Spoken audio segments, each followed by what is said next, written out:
দেখে ফেলেছি, দেখে ফেলেছি, আমি দেখে ফেলেছি। নাফিস ভাই, কি দেখেছেন? রমজানের চাঁদ দেখা গেছে। জি, আমরা সবাই দেখেছি। মাশাআল্লাহ। নাফিস ভাই, নতুন চাঁদ দেখার দোয়া পড়েছেন কি? না তো, কোন দোয়া? اللهم الله علينا بالأمن والإيمان والسلامة والإسلام ربي وربك الله।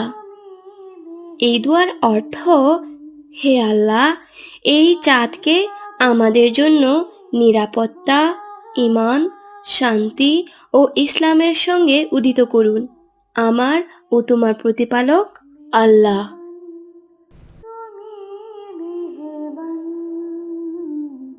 এন চ্যানেলের পক্ষ থেকে সবাইকে জানাই রমজানের শুভেচ্ছা। এনএন চ্যানেলের পক্ষ থেকে সবাইকে জানাই রমজানের শুভেচ্ছা। বাবাজান, বাবাজান, বাবাজান, বাবাজান, আম্মা বলছেন এই খেজুরগুলো রেখে দিন।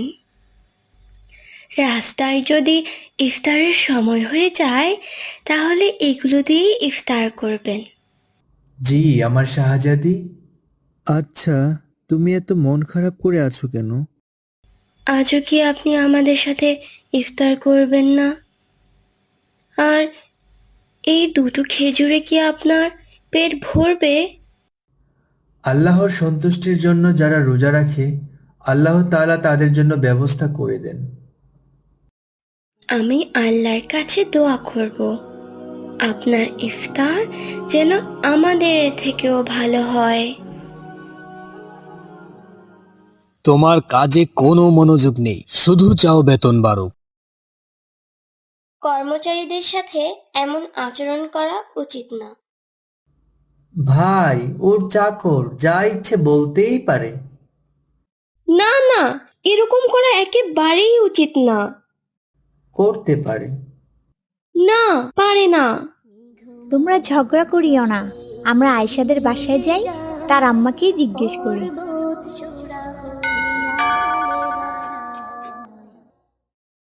আসসালামু আলাইকুম রহমতুল্লাহ। ওয়ালাইকুম আসসালাম ও রাহমাতুল্লাহ। ভিতরে আসো।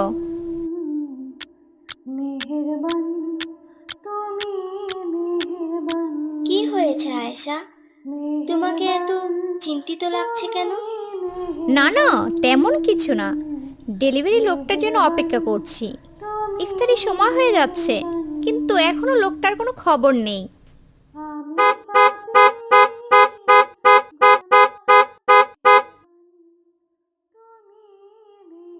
আসসালামু আলাইকুম আন্টি।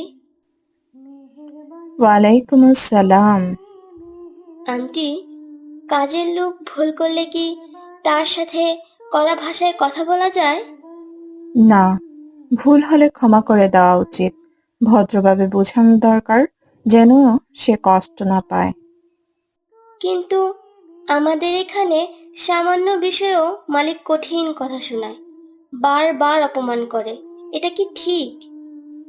না, ছোটখাটো বিষয়ে কড়া কথা বলা ভালো নয়। আর এমন মালিকের উচিত আল্লাহর শেষ নবী হযরত মুহাম্মদ সাল্লাল্লাহু আলাইহি সাল্লামের এই হাদিসটি মনে রাখা।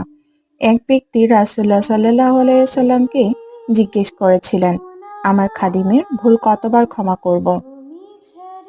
দ্বিতীয়বার জিজ্ঞেস করলেও তিনি নীরব থাকলেন। তৃতীয়বার জিজ্ঞেস করলে তিনি বললেন, প্রতিদিন ৭০ বার।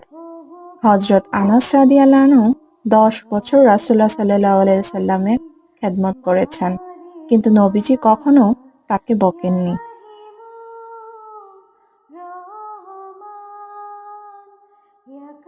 বাবা, আর মাত্র ৮ মিনিট বাকি, কিন্তু এখনো ডেলিভারি লোকটা আসলো না।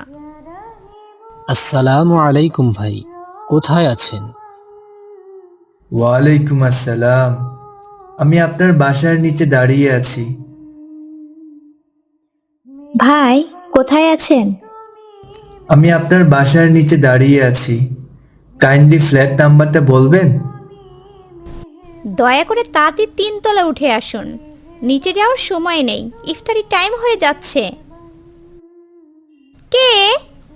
Delivery man.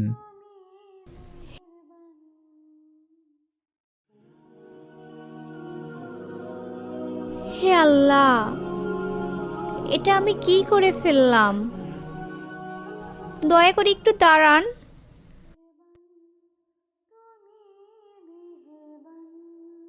বাবা, আমরা ডেলিভারি ভাইটাকেও কি আমাদের সাথে ইফতারে শরিক করতে পারি? হ্যাঁ, অবশ্যই। রাসূলুল্লাহ সাল্লাল্লাহু আলাইহি ওয়াসাল্লামের শিক্ষায় আমরা ডেলিভারি ভাইকেও ইফতারে শরিক করতে পারি। মা, তোমার কি এই হাদিসটা সম্পর্কে জানা আছে? রাসূল সাল্লাল্লাহু আলাইহি ওয়াসাল্লাম বলেছেন, যে খাদিম খাবার তৈরি করে আনে তাকে নিজের সাথে বসিয়ে খাওয়ানো উচিত। ভাই আসুন, আজ আপনি আমাদের সাথে ইফতার করুন। তুমি মালিক, তুমি সব রিজিকের দাতা। হে আল্লাহ, হে আমার আল্লাহ। আমি আল্লাহর কাছে দোয়া করব আপনার ইফতার যেন আমাদের থেকেও ভালো হয়।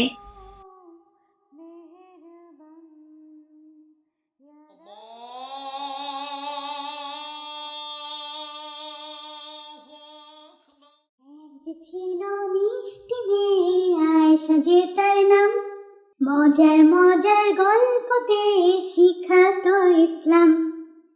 তাই তো তাকে আদর করে ভালোবাসে সবাই। চলো কোরআন শিক্ষার আলো নিয়ে জীবন